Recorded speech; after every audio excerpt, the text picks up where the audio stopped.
Greetings, people of YouTube, and welcome to Enemy. Enemy is a turn-based tactical combat game with RPG elements. It came out, I think, about a month ago, actually, quite some time ago, to Steam, on Steam rather, and it's mostly a one-man job. A guy called Tom Johnson made this. This was successfully kickstarted some time ago. I actually don't know when, for like $20,000, and it's here now. It's out. It's released. And it takes a lot from the original XCOM, which is, openly stated in the game description, because you do have a squad, and it is turn-based, and the terrain is entirely destructible. But unlike XCOM, you're not really fighting aliens, though you are fighting with video game cliches against other video game cliches, or cliche characters. And it's a sort of a mixture of all genres in terms of the objects in the game and the aesthetics. So it's fantasy and sci-fi and horror and adventure and action, everything together.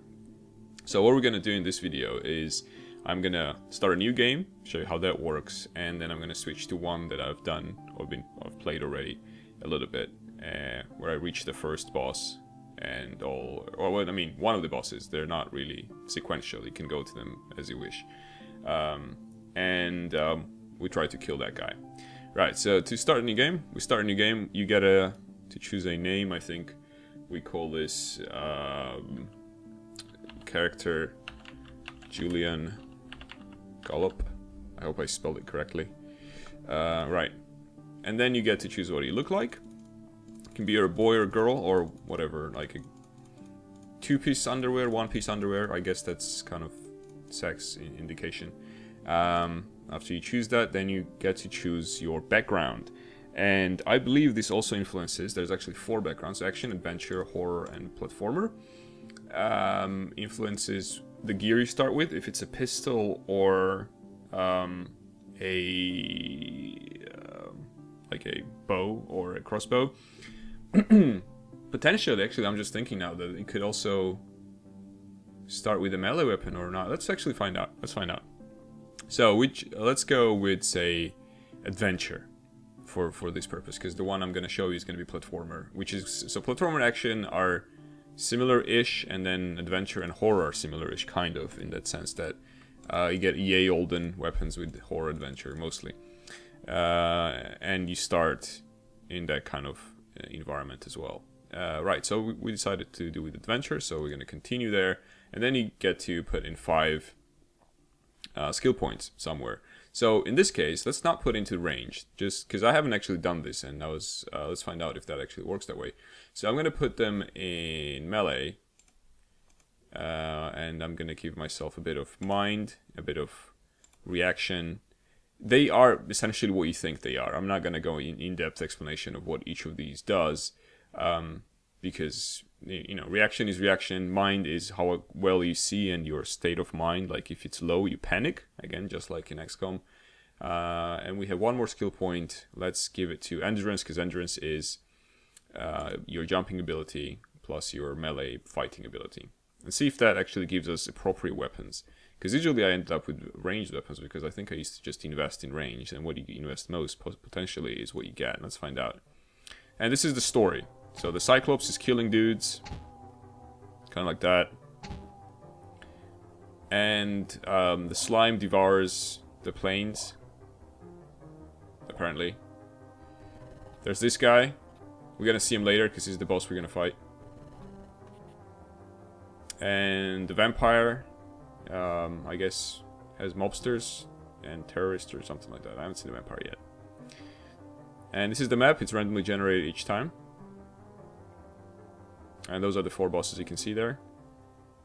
And yeah, oh, that's right, so excellent. So we start with whatever skill you invest in, you start with that. So we have a sword and a shield, and med kit, I'm going to put it here. We are joined by the princess, and Enoch. He's kind of like a sorcerer, I guess. This thing fires fireball, it's pretty good.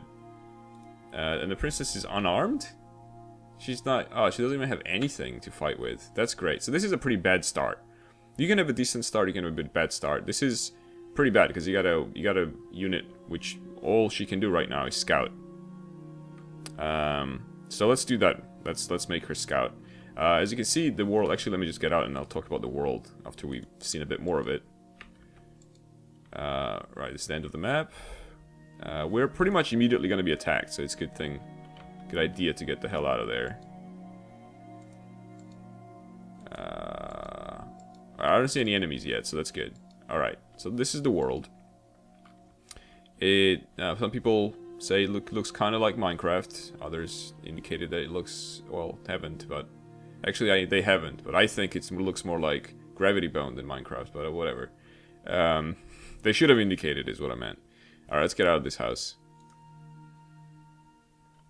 So, like I said, the goal is to defeat those bosses, those monsters.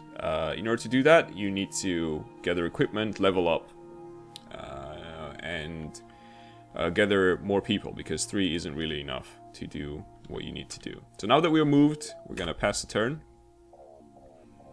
Enemy's gonna appear. Oh, that's a large bomb right there. That is pretty bad. We're probably gonna die immediately. So before we die, I'm gonna briefly talk about some other stuff here. Page up, page down. You go level up and level down in terms of the terrain, just like in XCOM, except that it was not bound to a key. Everything you see is destructible. So, for example, we should set things on fire. I'm gonna use the princess for scouting again. So we see this guy, who is a rogue, apparently, because we were playing the adventure version.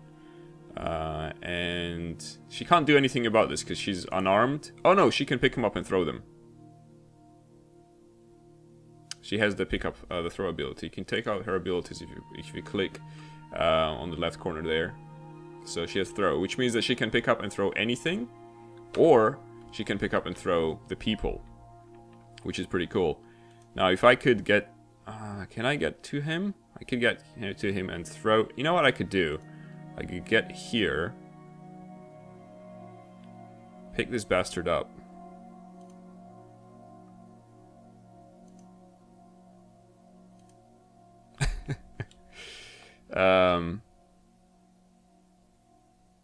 And how far can I throw him? That's gonna cost me. You can see in the right hand corner. The UI isn't the best part of this game. It's not. I mean, you know, I understand the whole indie pixel art thing, etc. But it's not the most user-friendly one. So I guess in a way it is in keeping with the XCOM tradition. Yeah, so I'm just gonna throw him down there. Unfortunately, he takes damage because he just smashed into this bush.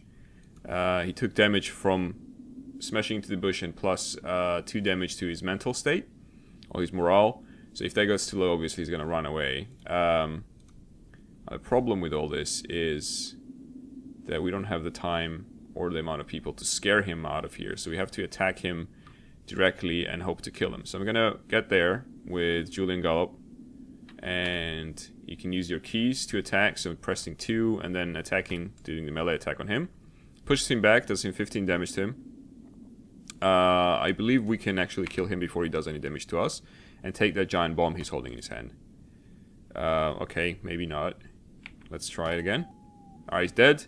The bomb doesn't explode, thankfully, when it falls down, so that's good. And he's dead. And we're good. So we can then loot the body. You can take his stuff, but we're wearing the same clothes already, so it doesn't really matter. So we could take these bombs. And I think this guy could potentially be able to use the bombs. Yeah, he has the bomb throw ability, so we could make him throw bombs. But he already has a fireball producing trident in his hand, which I'm gonna show you, and it costs him his sanity to use it, which is an interesting mechanic. Well, you know, often seen probably in you know, I'm gonna let the turn pass because I don't want the princess to get in the way and get hurt or something like that. So I'm just gonna let this pass for a second here. Oh, Jesus Christ, the princess is getting killed over there. Alright, what's going on, princess? Oh, we got a dude there. Right. So, same old trick, eh? 30, pick him up.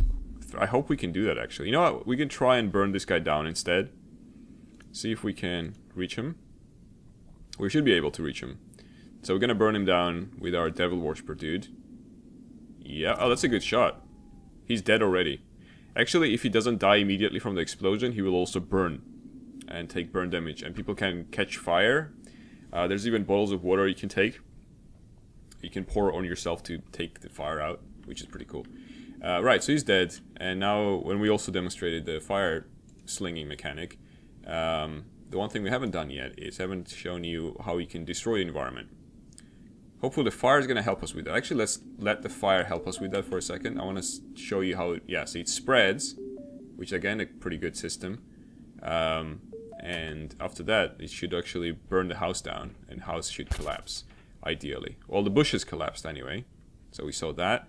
I think we're safe at this distance. And the fire that this guy produces is spreads quite well. I think it's different from, for example, the Molotov cocktails you can throw as well. Yeah, and the fire's out, house collapsed, and the roof collapsed. Again, in the best tradition of XCOM, which is pretty cool. Then in the house you can see a little chest, so you can go and loot the chest, kind of, again, in the RPG tradition. And potentially the last thing I want to show you in this area is how you can also destroy stuff through other means, let's put it that way. So the princess, because she has a throw ability. Anyone with throw ability doesn't have to be the princess. I mean, and you can rename the princess. She doesn't even have to be the princess. She can be, you know, the frog. So that's immaterial. So the frog can take a piece out of this. Let's show you what it is. It's a giant tree. Take a piece out of there, and then throw it at this tree. No, I'm serious. Like, you gotta throw it at that. Look. Princess. Kill the tree.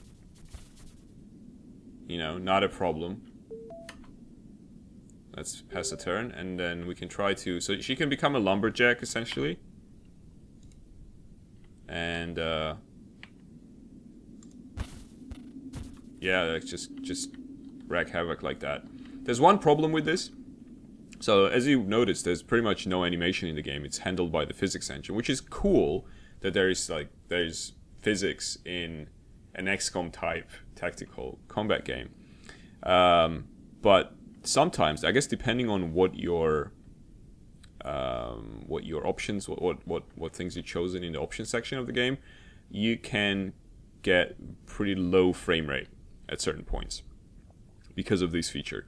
Like if a town is under attack, there's towns where you can like shop and like a peaceful place kind of thing. But sometimes you go in there and they're under attack and then you need to save them. And if there's a lot of destruction, like a giant town building collapses or two of them collapse, like the frame rate can drop really low because the game has to simulate. Well, at least on my machine, and my machine is pretty capable, because the game has to simulate. But you can pick up the entire thing. I didn't know that was possible. Wow. Okay, I guess if she has a big enough pickup ability. Damn. So yeah, that could happen. But it's pretty cool that everything in the game can be destroyed. I quite enjoy it. I'm a big sucker for that, for destructible environment. Let's see if we can destroy this tree. Throw it at the tree. Make the tree fall on you. Oh, she didn't take any damage. Oh, no, she did take damage. Okay, I was going to talk about fall damage. So one of the other viable strategies is, especially if you're fighting in a castle, and you're going to see that in a few minutes, then you can make the roof collapse on your enemies, or they can make it collapse on you, and then you take quite a bit of damage. You could die. Death in the game is permanent. You can't. There's no revive or heal, or something. There's heal. There's no revive. Like for example, let's actually max the turn pass.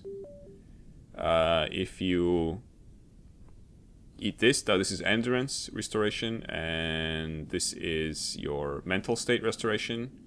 It can become pretty important in certain points. And then you have the medkits, which restores, I think, like 50% of your health or something like that. So they're also quite useful. And the mental state restores on its own, but the health doesn't, as far as I can tell anyway, from my 5 to 6 hours of gameplay. So you have to use medkits. You can buy them in the towns, or you can find them in the environment. And this is potentially pretty much what I wanted to say in this section of the game, where we are just where you start out. We kind of managed to deal with this well, probably because I had some experience already. But like my first 2 playthroughs just fell apart, because in one of them I just completely got wiped out by a ghost. Well, the ghost doesn't attack you, or when you play the horror mode or the horror background, it just destroys the psychic state of your squad, and then they start running around, and the guy with a chainsaw chased them down and killed them like in one go. So it was pretty bad. So instead, what we're gonna do, we're gonna go back to the main menu now, and load that boss fight, and I can talk about more, some of the more mechanics of the game, and also some of the criticisms I have for it. So let's go to main menu. And one thing that really confused me, because you can see the UI is kind of minimal and sort of a bit clunky, when you do the continue bit, when you're trying to load the game. And this is the first game I saved as FWG, and I thought that my other playthroughs didn't save, but apparently what you need to do, you need to click on your name, and it goes to the next name, which is super non-intuitive, but I managed to figure it out, thankfully, because I was initially going to be like, well, I don't know if it saves only more than one. It does save more than one. It says, see, there's the Julian Gallop we started today, just now. But it is very confusing in that way. And it only saves one, so it's permadeath and iron mode at all times, which is kind of cool. You can obviously still cheat it, which I did because it's for this video. I had to kind of do it so I can show you this stuff. So we are now at our first boss fight. First, because I arrived to him first, you can take them in any sequence. There's no forced sequence there. And this is his castle. There's castles without bosses, and there's castles with bosses. And, well, the non-boss castle will also have some dude who's kind of like a mini-boss thing, but it's not a big deal. Easier to kill than this guy here. So I managed to kill him once, as just sort of a training exercise.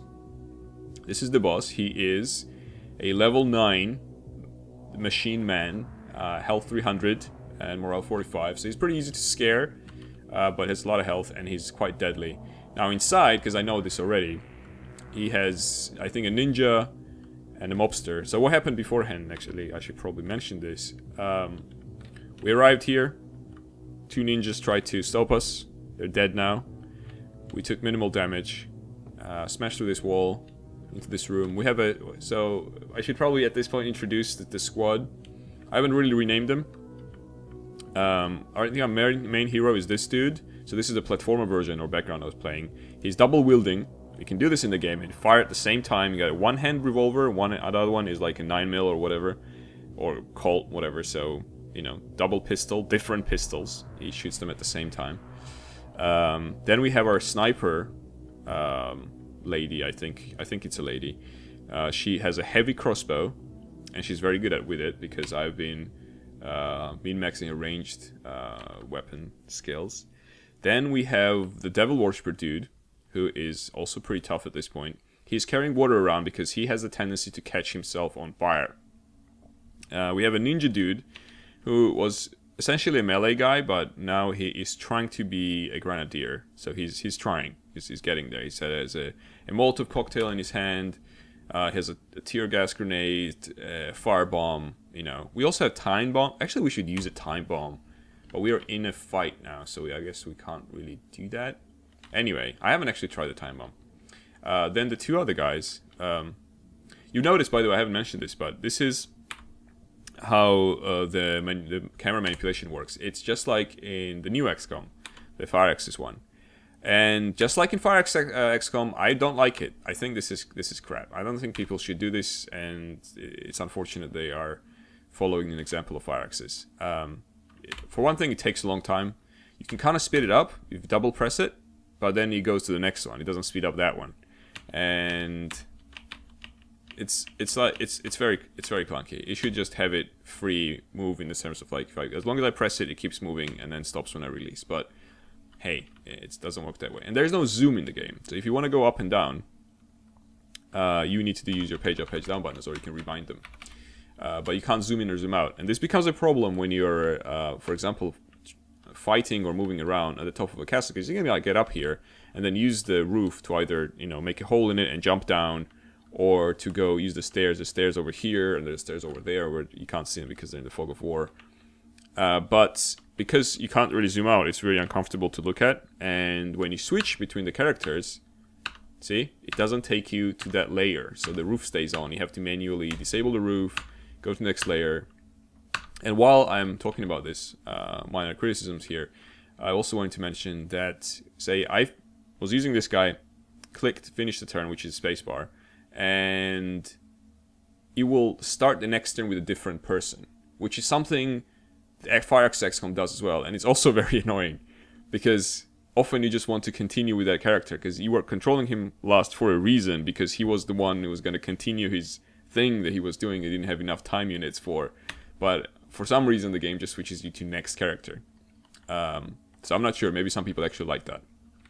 Anyway, so coming back to the crew, so we have this crocodile dude. He's wearing a mask now, but he's kind of like a crocodile, and he's wearing the anonymous mask, long story. And he's our clubbing guy. He's like the princess in the previous one, but with a club, so he can punch through walls and, make his way through. And then we have Arthur, who joined us at one point. We actually rescued him in the castle, so if you're getting into the castle, you can always get a new guy, or so far in my experience anyway, and a lot of loot from chests. They're over here in the darkness. You will see them if we manage to kill this guy, kill the boss.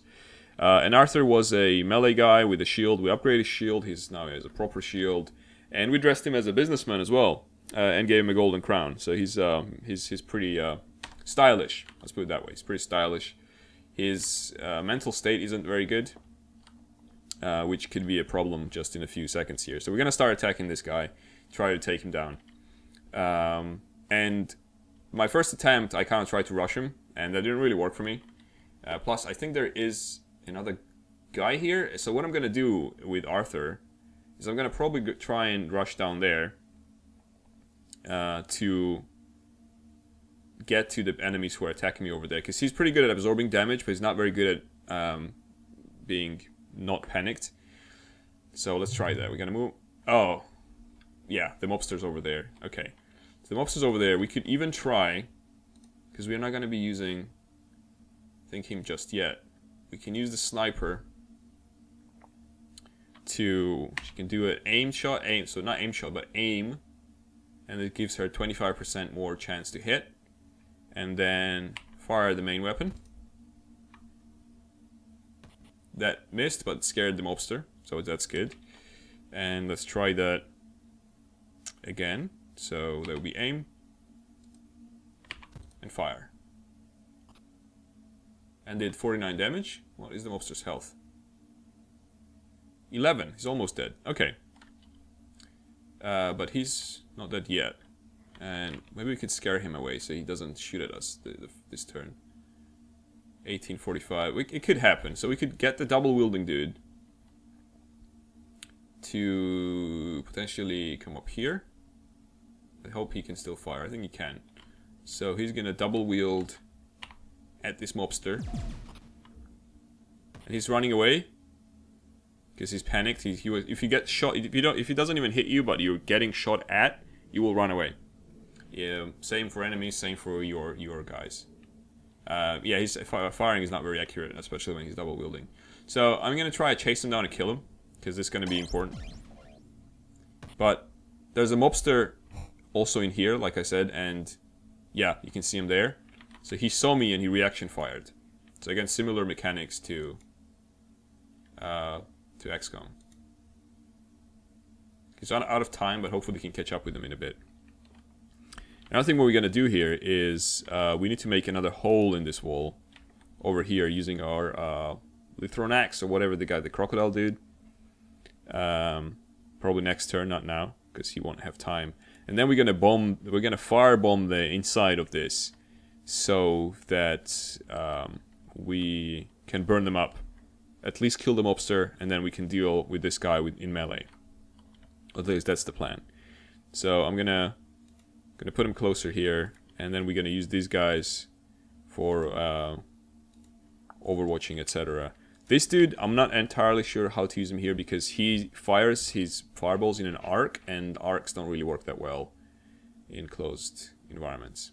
So I could have him like burn down the walls or try to explode the walls or whatever, but I'm not sure yet. So I'm gonna keep him there for now, and hopefully Arthur's not gonna die. If he dies, that's fine, because this is all for common good of making this video. So he's running around like crazy. You can see. I can't use this is his Overwatch, but I can't use him because his firing costs more than the Overwatch thing, which is a bit weird. But I guess if I increase his reaction, he's gonna get more time units for the Overwatch. He keeps overwatching, unfortunately, which we don't need. Oh, and we have okay, he missed. That's good. Have a Grenadier. He's probably gonna fire again. So that's a bit of a problem.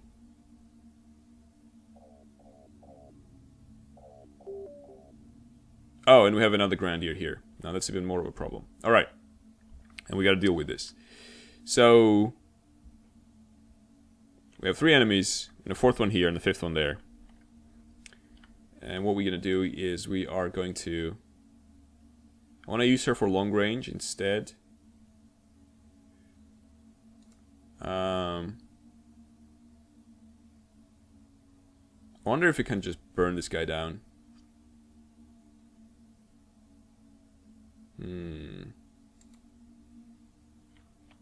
Let's see. That should work fine. Just hit him. Is that him? Oh, there's another guy there that's burning, I think. That's fine. Let's keep him burning. Oh, he's out of time. How much do you need for this? 35. Okay, fine. Fair enough. You gotta run away then. Okay, the devil goes away. This guy is still gonna fire us. He's not gonna die immediately. So we have to fix that by firing at him. It's 34 only. But he's gonna be... At least, if we scare him at least, it's gonna be already good. He only has 1 bullet. It's in 1 gun now, so it's not as good. He's not very good at shooting, I see. Alright. Oh, he's gotta run away too. It's not looking good. So we could try and bring the ninja out, use ninja to precise bomb him with a Molotov.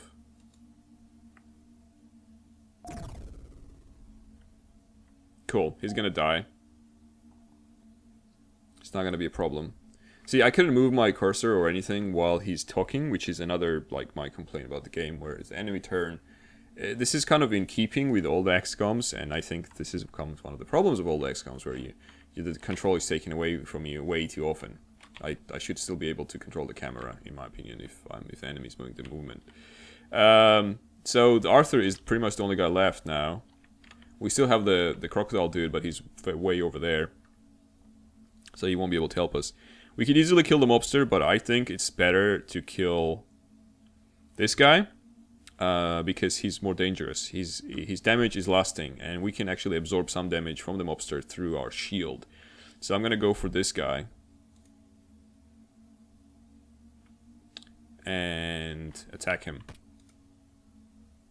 and then attack him again, and hopefully one more time.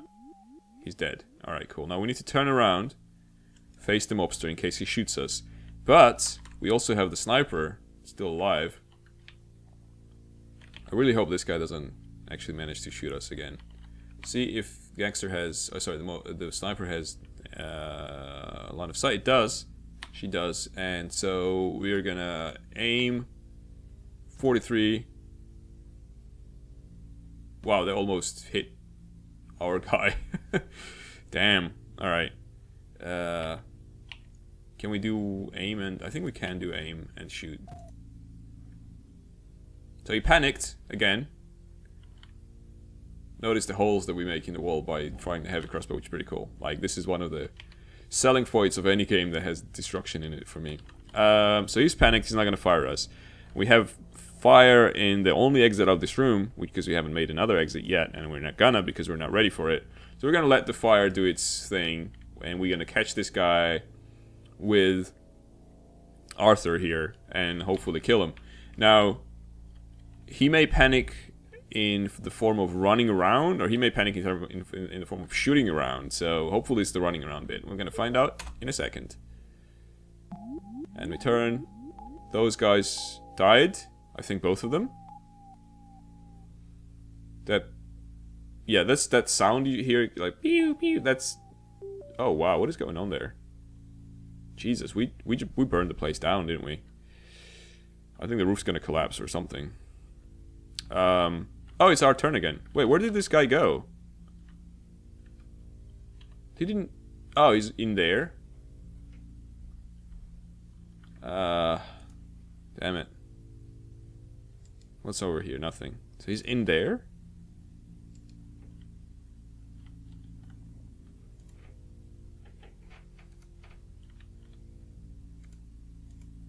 Can't see him. It's weird lighting here. Well, I'm out of moves anyway. Where do you see the machine? What? Oh, the machine man came out? Oh boy. Oh, we are in trouble now. Oh, ow. This has not happened before. This is pretty cool that he can come out, because last time he just stayed there and was shooting us from there. Now we're in trouble. I don't think he burns very well. He lost like 70 health. We need to make him scared, essentially, is what we need to do. So we need to keep shooting him, I guess. We have a couple of more bullets here before we have to reload. Reloading takes like huge amount of time. So if he gets scared, he can't shoot at us. Plus he takes a lot of damage. Am I out of bullets? Come on, shoot him. He's getting out of there. Yeah, so then he says that means he's panicked, so we're no longer in danger. So go away. Crossbow girl. Do your thing. 89, so I'm not gonna boost it because it's good enough. Yeah, he said. Come on. What's his health now?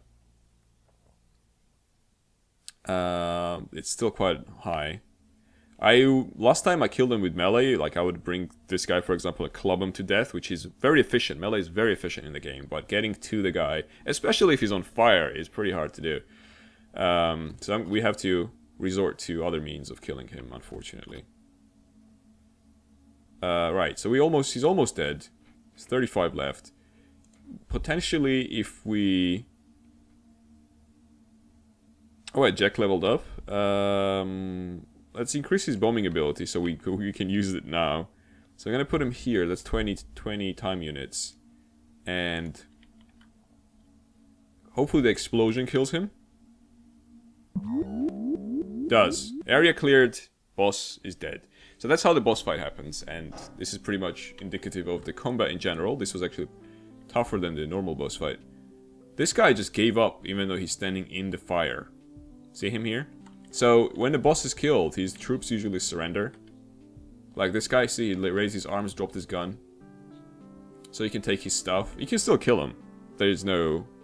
I think there is no adverse effect to that. And now that everyone is dead, all your crew walks around together, and they kind of teleport to you, and then they follow you, which is convenient. I'm very glad that is in the game. You don't have to move them individually. Now the fire won't go out unless we do that. So we give them a turn again, I think, and then it will go away, unless I just completely messed up the game. No, it does, and they die because they were standing in the fire like idiots. And we should probably get away from the fire. So yeah, then you can loot the bodies, ideally you should also go here and rescue this guy, see if you want him to join you. And there's crates that you can loot, and there's a lot of gold in there. You can spend the gold in the towns, get more weapons like flamethrowers and chainsaws and assault rifles. Actually, I have an assault rifle, which sounds weird in the concept of the castle. There it is. I haven't really used it yet. There we go. So we can fire a burst. Let's do it. First time assault rifle. Damn, that was pretty good. We should have used that before. Anyway, I don't know if there is more stuff. Is like how much do the weapons scale with the game? Because they have been improving so far. Like when I started the game, there were no assault rifles around or shotguns, but there are now. There's even cannons. You can wield a cannon.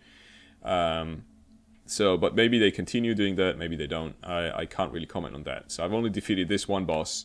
This is as far as I've gone into the game. There is a bit of like the exploration and excitement ratio isn't always very high. Because sometimes exploration, like you go to a new area and you have to, you can clear it, you don't have to clear it, but if you don't clear it, you can't discover the next areas. Like if you look at the map. So now that we cleared the castle, we can go here, here, here, or here. Well, I actually came from here. If we hadn't cleared the castle, we could only go back. We wouldn't be able to go here. So if I go here and don't clear it, I can only go here or here. That's the only thing I can do. And as you're going from this area to this area to this area to this area, they kind of change, but like these ones are going to be very similar to each other. These ones are going to be very similar to each other. The towns are very similar to each other. So there is a bit of that in the game where you kind of go like, I kind of feel like I've been here before situation. It's not too bad. Fighting is usually still exciting, and because of all the shenanigans you can cause, like the massive fires and the damage they do, I'm not sure actually they will be able to see the castle collapse. I want to show you the roof collapse of the castle. Maybe I can do that. I just want to wait for the fire to go out and the smoke to go out. Okay, cool. Let's see if we can cause some walls to collapse. Because there is no... There you go. And the roof comes down.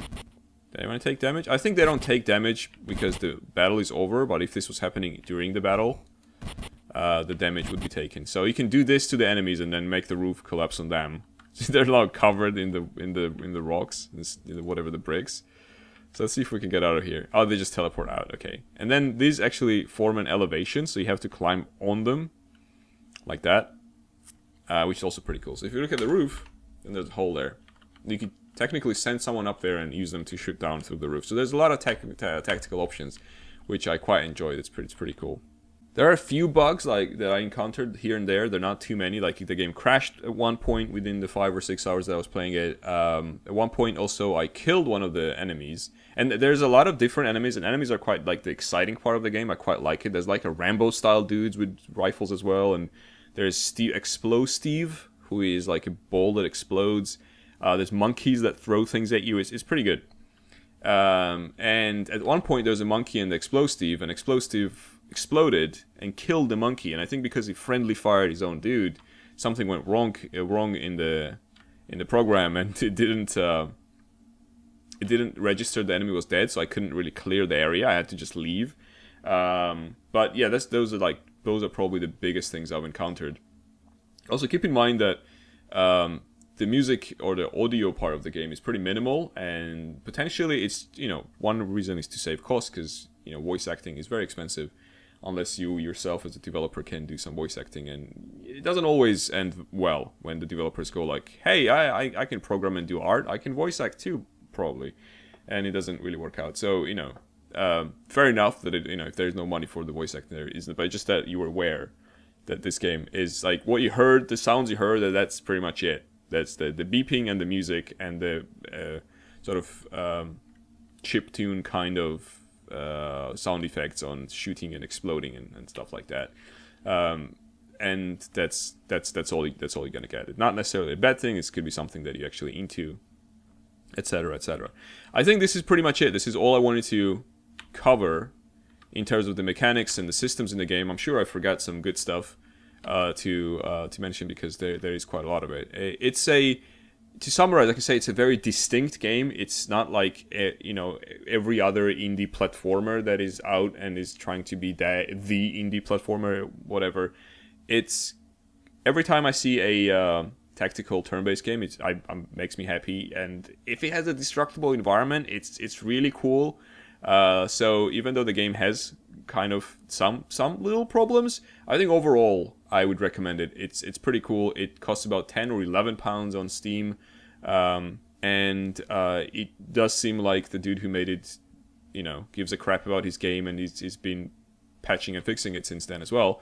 So yeah, this is Enemy. This is Enemy. Our enemies lay slain before us. I hope you enjoyed this video. If you did so, please consider supporting in any way you can, and I will see you in the next one. Bye.